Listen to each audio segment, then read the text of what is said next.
Bismillahirrahmanirrahim. Assalamualaikum warahmatullahi wabarakatuh. Sebelumnya perkenalkan, nama saya Ade Muhlis Ramdhani dengan nomor pokok mahasiswa 202121031. Nah, di sini saya akan membuat suatu ulasan mengenai ekranisasi guna memenuhi tugas mata kuliah membaca sastra yang diampu oleh dosen, yaitu Bapak Budi Riswandi, Magister Pendidikan. Nah, ini juga merupakan salah satu baik sahabat sastra semuanya, sebelum kita masuk kepada ulasan mengenai sebuah ekranisasi, kita harus mengetahui dulu tentang apa itu ekranisasi, seperti itu. Nah, dapat kita simpulkan saja ya, karena untuk pengertiannya itu begitu luas, atau juga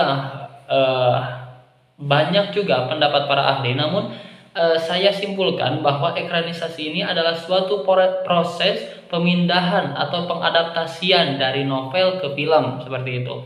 Juga dengan kata lain adalah suatu proses pelayar lebaran atau pelayar putihan gitu. Juga pemindahan dari sebuah novel ke dalam bentuk movie atau film, seperti itu. Karena pada dasarnya ekran itu berasal dari bahasa Prancis yang berarti layar, seperti itu. Nah, itu sebuah pengenalan dari ekranisasi sendiri. Untuk selanjutnya yaitu pengertian atau pengenalan mengenai novel. Nah, apa itu novel? Nah, novel adalah sebuah karya sastra yang berbentuk tulisan atau sudah disusun menjadi sebuah buku yang dimana memiliki urutan kejadian satu peristiwa, biasanya bersifat khayalan, tapi tidak jarang juga novel yang diangkat dari sebuah kisah nyata. Yang intinya adalah novel ini adalah karya sastra yang berbentuk tulisan, ya, dan sudah disusun menjadi sebuah buku. Baik, sahabat sastra semuanya, dalam kesempatan kali ini yang akan saya ulas yaitu pengekranisasian dari novel 5 cm ke dalam film 5 cm juga, tentunya seperti itu. Nah, novel 5 cm ini memiliki 12 latar dan dalam film memiliki 9 latar. Nah, dari sini kita sudah mengetahui ya bahwa dari sebuah novel ke sebuah film atau pengekranisasian menjadi sebuah film dari sebuah novel ada perbedaan-perbedaan, dan kadang ada penambahan, ada pengurangan, seperti itu. Dan itu bukan menjadi suatu permasalahan, karena pada dasarnya ketentuan dari novel itu beda dengan ketentuan sebuah film. Nah, di sini juga di dalam ekranisasi juga sutradara itu menyesuaikan dari novel yang diangkat ke dalam sebuah film itu. Dan di sini juga pengurangan atau penambahan juga dari film itu sendiri adalah menandakan sebuah kreativitas dari sutradara itu sendiri. Untuk selanjutnya, latar yang sama dalam novel 5 cm ini dengan filmnya ini adalah menggunakan 8 jumlah latar, seperti itu. Nah, itu sama sahabat sastra semuanya.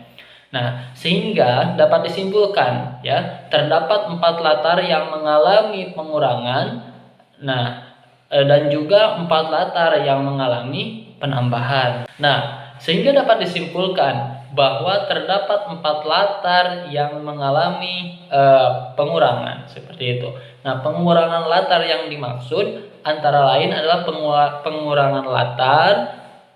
Pengurangan latarnya itu latar tempatnya yakni di sekolah itu ada dikurangi, kemudian Bogor, kemudian stasiun Lempuyungan, kemudian ada stasiun Madiun. Nah, itu ada pengurangan di sana.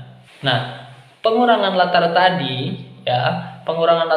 bukan tanpa alasan ya, bukan tanpa alasan, karena sutradara memutuskan untuk mengurangi latar-latar yang tadi dikarenakan adanya beberapa hal, seperti itu ya, antara lain untuk memadatkan pesan kepada penonton yang pertama, kemudian adanya keterbatasan waktu karena film ini memiliki batasan durasi seperti itu, dan juga karena medium gambar yang terdapat dalam film tidak dapat menggambarkan semua hal yang ada dalam novel seperti itu. Nah, pengurangan tersebut menunjukkan bahwa latar yang ditampilkan dalam film merupakan latar-latar yang penting dan memadai. Baik, sahabat sastra semuanya, adapun pengurangan tokoh dan penokohan yang terdapat dalam film 5 cm ini berjumlah 3 tokoh, ya, yakni Mbok penjual nasi, ya. Mbok penjual nasi itu adalah pengurangan di dalam film, jadi di dalam filmnya itu ditiadakan gitu. Kemudian ada Mas Gembul, kemudian ada Denik, ya, Denik. Nah, itu ada pengurangan dalam film 5 cm ini dari pengambilannya dari novel 5 cm ini. Kemudian di sini juga sutradara mengembangkan kreativitasnya dengan mengubah tokoh yang di dalam novel itu ada gitu, tetapi diangkat ke dalam filmnya juga tetap ada, tetapi dengan nama yang beda gitu ya. Nah, di dalam novel namanya itu adalah Nono, sedangkan ketika diekranisasi ke dalam film, yaitu namanya itu berubah menjadi Rudy, seperti itu. Nah, sahabat sastra semuanya, kesimpulan dari pengulasan mengenai ekranisasi novel 5 cm, ya, ekranisasi ke bentuk film 5 cm ini dapat kita simpulkan bahwa ada pengurangan dan juga penambahan. Nah, itu bukan menjadi suatu permasalahan yang harus kita perdebatkan, apalagi kita yang mengetahui tentang pengertian dari sebuah ekranisasi, ketentuan-ketentuan ekranisasi. Nah, kita tidak perlu mendebatkan. Sahabat sastra semuanya, pengurangan tokoh yang telah tadi saya sampaikan itu ada beberapa alasan, ya. Yang diantaranya adalah peran tokoh yang dikurangi, yaitu keberadaannya itu kurang sentral atau kurang berpengaruh gitu dalam jalan cerita. Kemudian keterbatasan teknis film atau medium film, terdapat durasi waktu yang terbatas dan alasan mengganggu jalannya cerita gitu jika tokoh-tokoh tersebut tetap dihadirkan. Nah, sementara itu pengurangan watak dari beberapa tokoh tersebut dalam film tersebut, maksud saya, bertujuan untuk memberikan kesempatan yang lebih banyak kepada tokoh lain yang juga berkontribusi besar dalam film, tetapi watak dalam novel tidak begitu dimunculkan, seperti itu.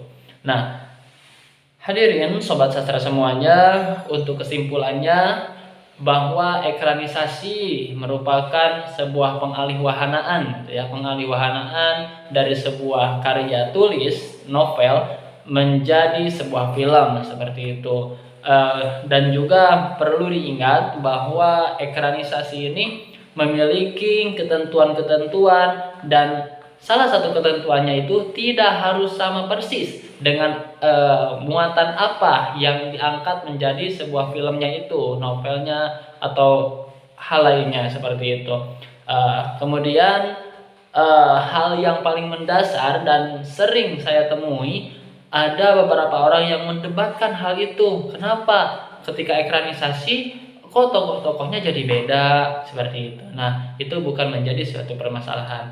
Nah, baik, itu saja yang bisa saya sampaikan. Mohon maaf atas segala kesalahan. Mudah-mudahan menjadi sebuah ilmu dan juga bermanfaat bagi sahabat sastra semuanya. Saya Ade Mulis Ramdhani. Terima kasih. Assalamualaikum warahmatullahi wabarakatuh.